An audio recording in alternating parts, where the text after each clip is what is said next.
2026 দাঁড়িয়ে যারা RS3 mini এই গিম্বেলটাকে বাই করতে চাইছো তাদের উদ্দেশ্যে একটা কথাই বলাই, কেনার আগে এই ভিডিওটা অবভিয়াসলি তোমরা দেখো।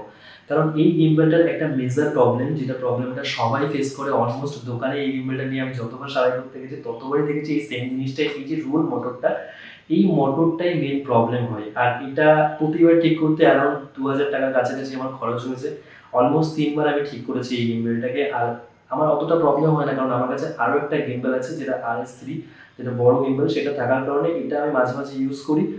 যখন দুটো ক্যামেরা সেট আপ করতে হয় সেক্ষেত্রে আমি ইউজ করি। কিন্তু এই গিম্বেলটা যারা নতুন কিনতে চাই, পুরোনো কিনতে চাই, তারা কিনো না। এর বদলে অনেক অপশন এখন বেরিয়ে গেছে, তোমরা সেটা ইউজ করতে পারো।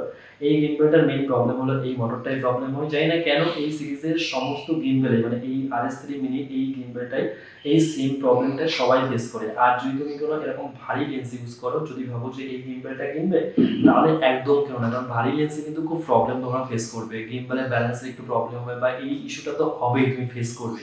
অনেকে এই জন্য গিম্বেল বিক্রি করে দিচ্ছে। তো সেকেন্ড হ্যান্ড গিম্বেল কেনার আগেও ভেবে কিনো, ভালো ডিল করে তাই কিনো। আই হোপ তোমাদের এর থেকে কিছু একটা ইনফরমেশন তোমাদের আমি দিতে পারলাম।